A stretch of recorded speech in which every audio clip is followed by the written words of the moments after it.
Hi guys, welcome back again to my YouTube channel. Thank you so much for finding time once again. Karibuni sana. If it is your first time watching me, my name is Ivy. I hope you can hear me. Um, Today there's a lot of noise where the shop is. So I know it's been quite some time, and I've opened a few bales.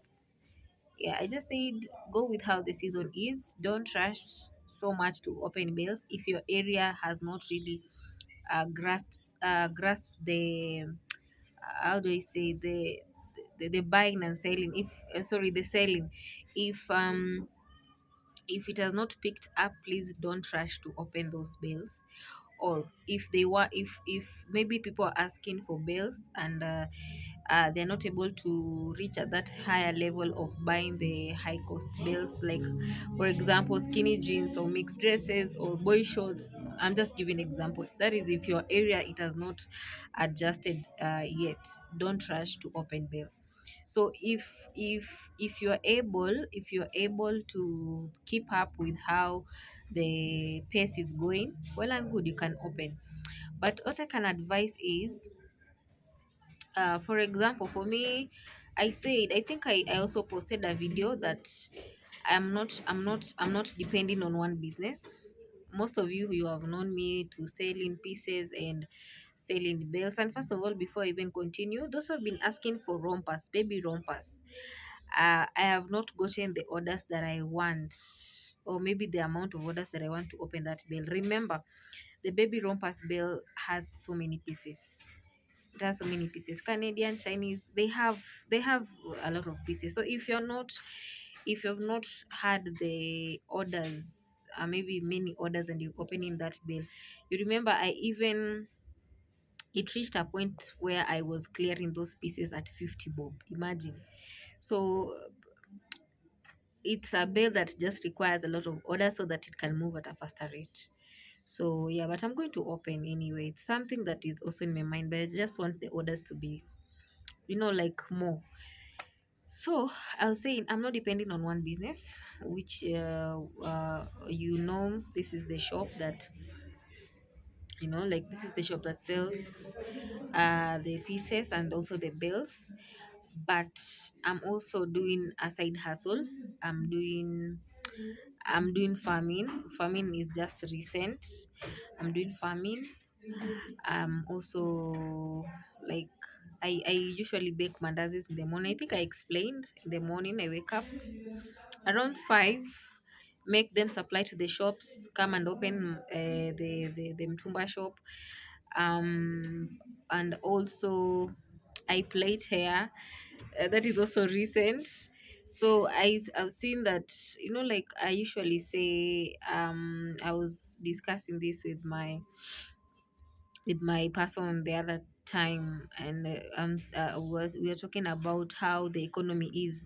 So this economy has really made me, just not to just look, just not to just look at what I have, like the Mtumba shop only. There are other things that can generate income. So I have a passion for plaiting hair, and it has really, really been doing justice for me. You can find whatever I sell here at the shop. I'm not able to touch even one shilling to do other things. It just goes straight to the account of the shop. So when I'm doing these other things like the supplying of mandazis, plaiting hair, the farming, so these are the things that are really making you to not enter into the sales of your business, so that your expenses can reduce.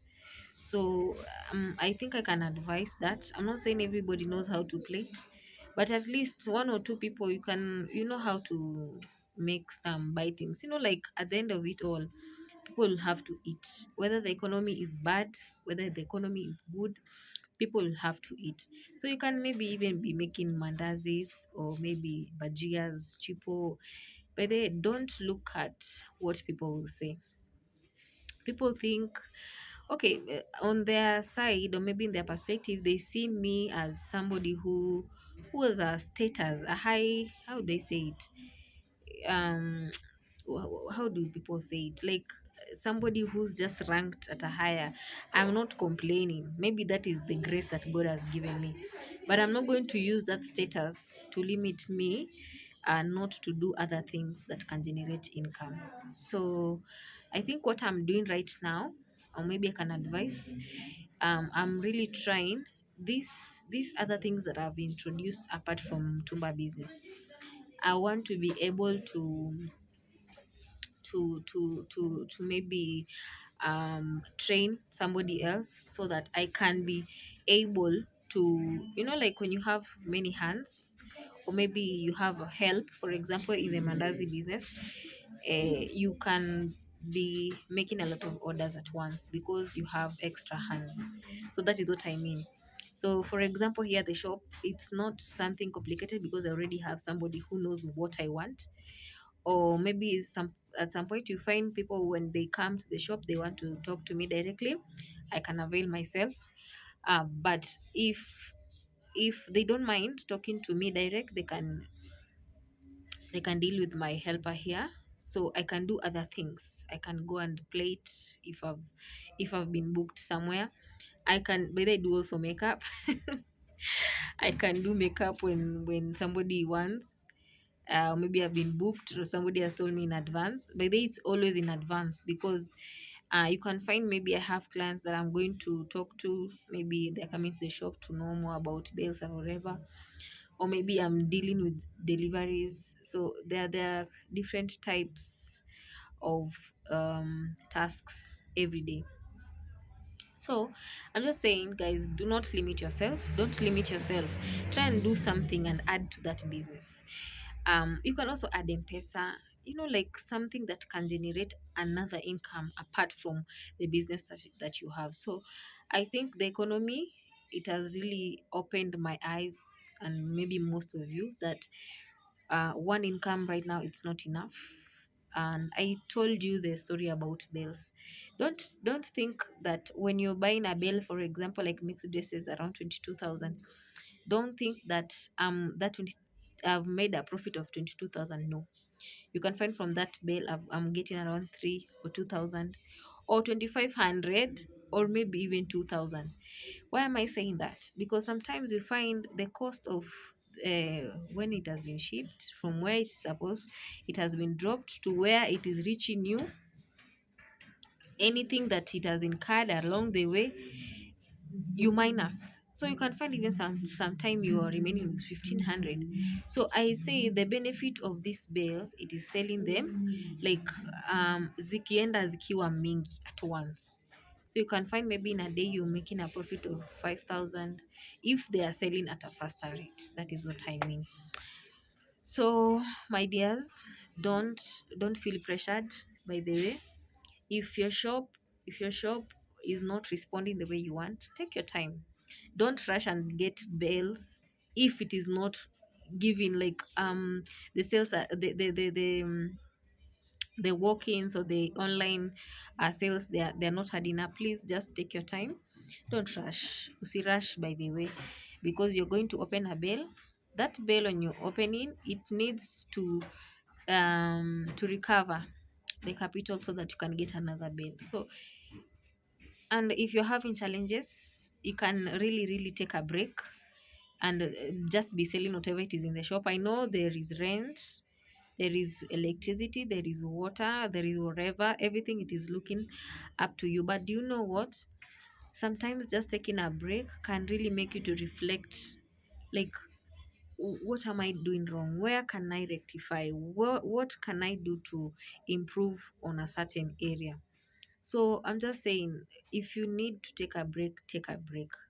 But I don't encourage taking a break and closing that shop, because maybe a particular person saw a cloth at a particular day, and that day akukuwa na pesa. So this particular day, he or she has come and she has found your shop closed. So you see, you're not going to add another customer to your list. So just take a break when you're there and call mercy. Just ask God to have mercy upon the shop. And above all these things, you cannot be praying to God to bless you with income, with customers, with grace, with favor, and at the end of it all, you're not tithing, then it's going to be hard. I think there's a time I really had a lot, and I was not tithing at I think a month, and things were really worse. So I think that somebody just came and talked to us, and I was like, and I was like, huh. And yeah, when you tell God, or make you, or maybe you make a promise to God and you're not keeping it, then God doesn't like lies. So when you say you're going to do this and you're promising, just make sure you do it. So even if you're going to get 5,000, budget, remove the tithe 500 shillings first, budget for the 4,500. Okay.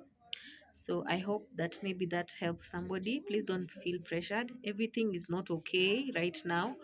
But what are we going to do? We are going to find other channels to support our business.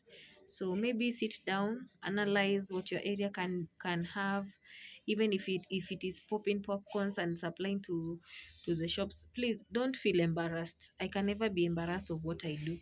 Even when you come here at the shop and you find me plating, I really do it with passion.